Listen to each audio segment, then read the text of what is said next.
મિત્રો, હું પલ્લવી શેઠ news of કચ્છમાં આપનું સ્વાગત કરું છું। સંજય શાહને પ્રદીપ શર્માએ ફાળવેલી 5 કરોડ 92 લાખની મિલકત કબજે લેવાઈ। આ બહુચર્ચિત કિસ્સામાં ઈડીની કાર્યવાહી। મહેસૂલ વિભાગના અધિકારીઓ સાથે મળી સંજય શાહને નિવૃત્ત આઈએએસ પ્રદીપ શર્માએ કરેલી સરકારી જમીનની ફાળવણી મામલે ઈડીએ મોટી કાર્યવાહી કરતા ₹5 કરોડ 92 લાખની સ્થાવર મિલકતને કામચલાઉ જપ્ત કરી છે। જપ્ત કરાયેલી મિલકતોમાં ભુજમાં આવેલા પ્લોટો સામેલ છે। ઈડીએ છેતરપિંડી અને ગેરરીતિ બદલ CID, crime branch, border zone ભુજની એફઆઈઆરના આધારે તપાસ શરૂ કરી હતી।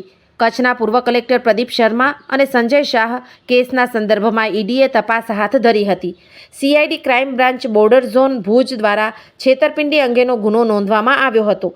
આ કેસની તપાસમાં ઈડીએ ઝંપલાવ્યા બાદ મની લોન્ડરિંગ એક્ટ હેઠળ તપાસ કરી હતી અને ₹5 કરોડ 92 લાખની સ્થાવર મિલકત કામચલાઉ જપ્ત કરવામાં આવી છે।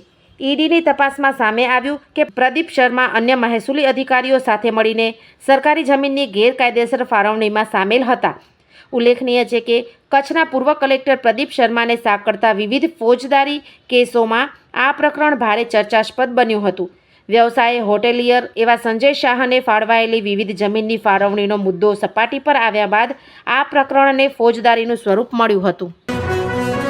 સોફ Kutch power by Opal electronics, LG best shop, Vijaynagar road Bhuj, Rambag road Adipur.